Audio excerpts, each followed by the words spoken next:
So what do they mean by dark patterns? It means that you tricked somebody. It's a deceitful way to make you make a decision that you didn't plan or like kind of steer you in that way. It's more than just the error of this window, which obviously you can't really get rid of. So that's just a mistake. But a dark pattern is something like a very popular one is called the Roach Motel. Once you get in, you can't get out, or it will be harder for you to get out. Once you subscribe to this service for free and you put in all your credit card information, you'll be more likely to just stay in it, be lazy, forget about it. Maybe you pass the deadline to have to cancel it, and then the next month comes around. So once you're in the motel, it's harder to check out. That's one of the tricks. Another that one is pretty obvious. It's called masquerading by making a clickable ad that looks just like the button. So you click on the download button that's below, which is not the right button that you're supposed to click. And one of the tricks you can make people do things that they didn't plan to do is put them under pressure. If you have time constraints and you think it's running out, you make irrational ideas, mostly something that just came up in the very close past. Or you can make it seem like this is the last bus, you have to take it now, which would be in cases of GoFundMe and where you have to reach a goal, so you're being part of a group as well. But also, if you don't donate today, it won't be there anymore. So you couldn't just say, oh, I'll think about it and I'll think about it tomorrow, and by then it will never happen. So this is sort of the last bus trick.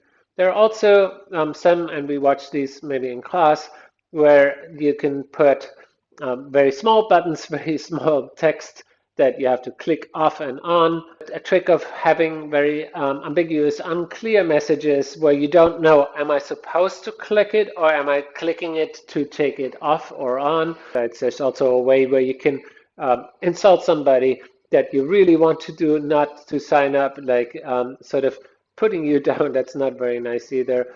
Or it could tell you that your decision is really not making sense on your website you want to aim for. A transparency, don't be clever, just be clear.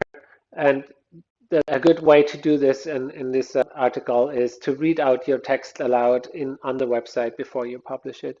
Because there is also a way, it's called the Dunning-Kruger effect, and we have these cards that I'm going to show you later on.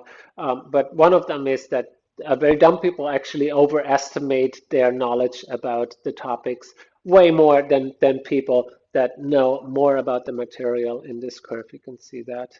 There's another of these cards where you remember the last thing the most. Like we're constantly biased by things, of course.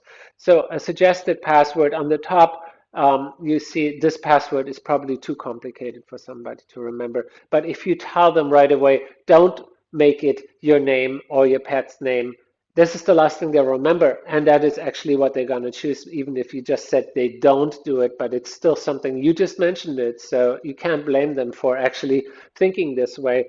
So maybe you want to get them into a more creative thinking with your message, like what's your favorite zoo animal, for example. That's a good tactic to get people thinking of picking a password that's not too easy to hack. Here's a set of cards that are showing different techniques of psychological bias that we might even unconsciously just used and we didn't even mean to it. So I think it's really good to have a sense and know about, like, be familiar with these dark patterns.